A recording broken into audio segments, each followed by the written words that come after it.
અને હવે જોઈએ તમામ અપડેટ સમાચાર સુપરફાસ્ટ અંદાજમાં। રાજ્યમાં ઠંડીનો ચમકારો યથાવત, સૂકા પવનો ફૂંકાતા મહત્તમ તાપમાનમાં વધારો, બપોરે મહત્તમ તાપમાનમાં 1 થી 2 ડિગ્રીનો વધારો।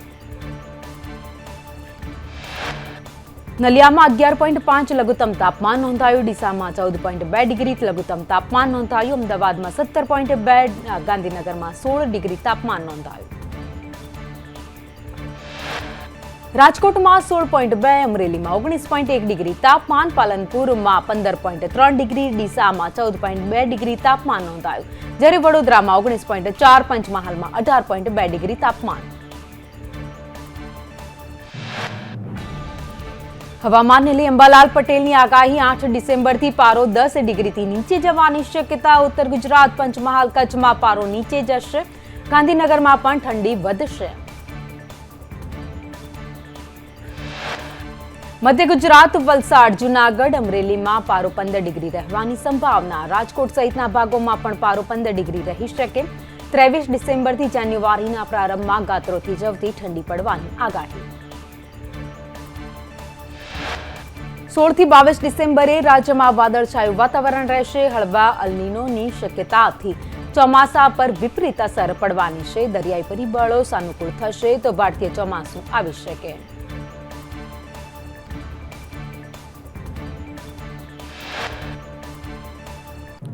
રાજ્યમાં આગામી 7 દિવસ વાતાવરણ સૂકું રહેશે તો 3 દિવસ 2 થી 4 ડિગ્રી તાપમાન ઘટવાની શક્યતા। હાલ ઉત્તર પૂર્વથી પૂર્વના પવન ફૂંકાઈ રહ્યા છે।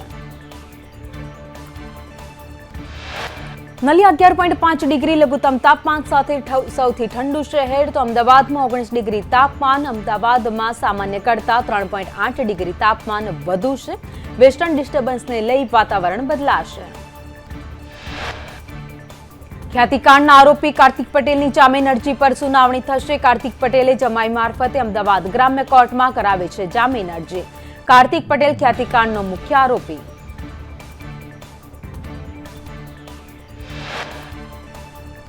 ખ્યાતિકાંડમાં ડોક્ટર સંજય પટોળિયાની પૂછપરછમાં ખુલાસા, નાણાકીય ગડબડ કરી 1.50 કરોડની ખોટ દર્શાવે।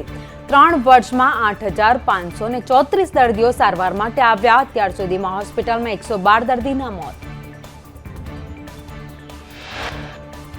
ખ્યાતિકાંડના આરોપી સંજય પટોળિયાના 12 ડિસેમ્બર સુધીના રિમાન્ડ મંજૂર। ગ્રામ્ય કોર્ટે મંજૂર કર્યા 12 ડિસેમ્બર સુધીના રિમાન્ડ તો પોલીસે માંગ્યા હતા 10 દિવસના રિમાન્ડ। ખ્યાતિકાંડના આરોપી રાજશ્રી કોઠારીની આગોતરા જામીન અરજી કોર્ટે ફગાવી। કોર્ટે કહ્યું આરોપી જામીન આપવા યોગ્ય નહીં। મહાઠગ ભૂપેન્દ્રસિંહ ઝાલાની આગોતરા જામીન અરજી પર આજે અમદાવાદ ગ્રામ્ય કોર્ટમાં હાથ ધરાશે સુનાવણી। BZના કૌભાંડી ભૂપેન્દ્રસિંહે કરી છે જામીન અરજી। 6000 કરોડનું કૌભાંડ કરનાર મહાઠગ ભૂપેન્દ્રસિંહ ઝાલા ભૂગર્ભમાં।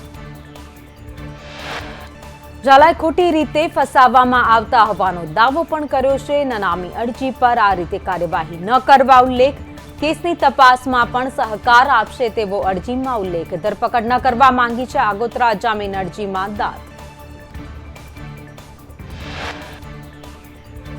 સુરતમાં વેપારી હની ટ્રેપનો શિકાર બન્યો। નકલી પોલીસ અને 3 મહિલાએ હની ટ્રેપમાં ફસાવી રૂપિયા 1,70,000 પડાવ્યા। 3 મહિલા અને નકલી પોલીસની ધરપકડ।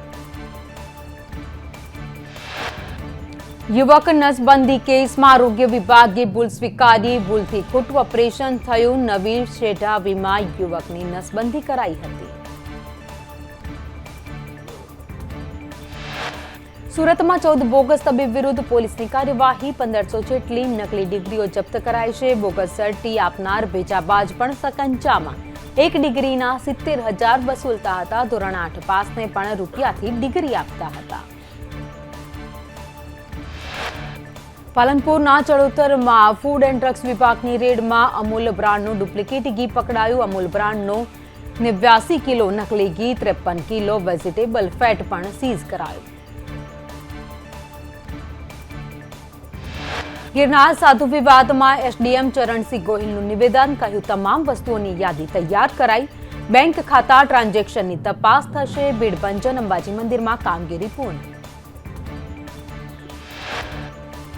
જામનગર એરપોર્ટ પર બોમ્બ મુકાયાની મોકડ્રીલ યોજાઈ. મોકડ્રીલમાં સુરક્ષા કર્મચારી, પોલીસ અને બોમ્બ સ્ક્વોડે ભાગ લીધો.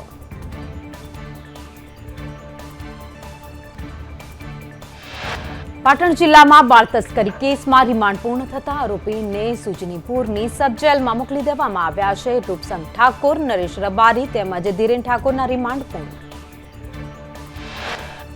નિર્દોષોને રંજાડનારા સામે હર્ષ સંઘવી આકરા પાણીએ કહ્યું, ગુનેગાર જે ભાષા સમજે તે ભાષામાં જવાબ આપો. ગુનેગારોનો વરઘોડો નીકાળવો જોઈએ.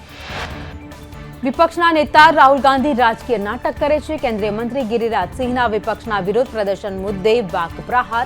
વધુમાં કહ્યું, રાહુલ જન્મભૂમિ જઈ પરિક્રમા કરે, વિરોધની જરૂર નથી. ખ્યાતિકાંડના આરોપી સંજય પટોડિયાના હવાતિયા. પટોડિયા અન્ય ફરિયાદો રદ કરવા હાઈકોર્ટ જઈ શકે. વસ્ત્રાપુરની 3 FIR રદ કરવા માટે હાઈકોર્ટ જાય તેવી શક્યતાઓ. FIR સંદર્ભે આગામી સમયમાં જામીન અરજી મૂકશે. દર્દીઓની સાથે રેલવે કર્મચારીઓના પણ ઓપરેશન. સારવારના નામે રેલવે કર્મચારીઓની સર્જરી કરી નાખી. રેલવે અને ONGCના કર્મચારીઓના પણ હૃદય ચીરવામાં આવ્યા. આરોપી સંજય પાટોડિયાની તપાસમાં ઘટસ્ફોટ. ખ્યાતિ મોતકાંડ બાદ મહેસાણામાં ઓપરેશન કાંડનો પર્દાફાશ. દારૂ પીવડાવી નશાબંધી કરી હોવાનો યુવાનનો દાવો. મહેસાણાના નવી સેઢાવી ગામનો બનાવ. BZ કૌભાંડમાં કપડવંચ સહિતના વેપારીએ નોંધાવી છે ફરિયાદ. 10,000 રૂપિયા મંથલી સ્કીમમાં કર્યું હતું રોકાણ. માલપુરના એજન્ટ મયુર દરજીએ કરાવ્યું હતું રોકાણ. મયુર દરજી પાસે એગ્રીમેન્ટ માંગતા કર્યા હતા ગલ્લાતલ્લા. BZ ગ્રુપ કૌભાંડમાં ભૂપેન્દ્ર ઝાલાના નામે ચાલી રહી છે 18થી વધુ કોલેજો. કોલેજ સિવાય પણ અનેક મિલકતોનો પણ છે માલિક. મહાઠગ ભૂપેન્દ્ર ઝાલાએ પોલીસ પર લગાવ્યા આક્ષેપ. પોલીસે માત્ર પક્ષપાત રાખીને ફરિયાદ કરી. BZ કૌભાંડમાં એજન્ટ તરીકે કામ કરતા શિક્ષકોની માહિતી ન હોવાનું DOનું નિવેદન. DOએ કહ્યું, CID ક્રાઇમમાંથી માહિતી મળશે તો થશે કાર્યવાહી. મંજૂરી વિના વિદેશ પ્રવાસ જનારાને દંડ કરવામાં આવશે. BZના ભૂપેન્દ્રસિંહ અને મુખ્ય એજન્ટ મયુર દરજી સામે ફરિયાદ નોંધાઈ. કપડવંજના કમલેશ ચૌહાણે 2,10,000ની ઠગાઈ કરી હોવાની ફરિયાદ. રોકાણ પર 3 થી 120% જેટલું વળતર અપાતું હોવાનો ઉલ્લેખ. BZના રોકાણકારોને આજથી વળતર મળવાનું હતું, છતાં એક પણ રોકાણકારને અત્યાર સુધી કંઈ જ મળ્યું નથી. વળતરની આશામાં અનેક રોકાણકારો બહાર નથી આવ્યા. રોકાણકારોનું કહેવું છે કે મળતિયાઓ ધમકાવે છે. રૂપિયા જોઈએ તો ચૂપ રહેવાનું કહે છે. મળતિયાઓ કહે છે કે પૈસા સલામત છે, વાતોમાં ના આવો. CIDએ કહ્યું કે ફરિયાદ કરો, પૈસા પાછા અપાવવા પ્રયાસ કરીશું. ઝાલાની 22 સંપત્તિને વેચીને પણ રોકાણકારોને પૈસા અપાવીશું.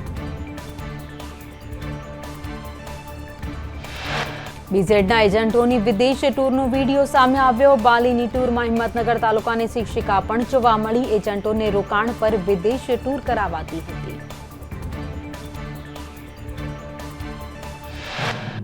કરોડોના કૌભાંડી ભૂપેન્દ્ર ઝાલાએ ઉત્તર ગુજરાતની સાથે રાજસ્થાનમાં પણ હાટડીઓ ખોલી છે.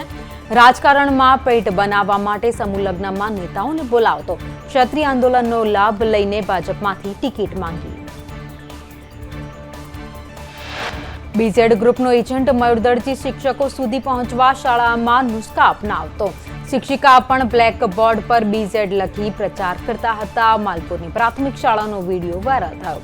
શિક્ષકે BZ ગ્રુપની સરાહના કરતો પત્ર પણ લખી આપ્યો હતો.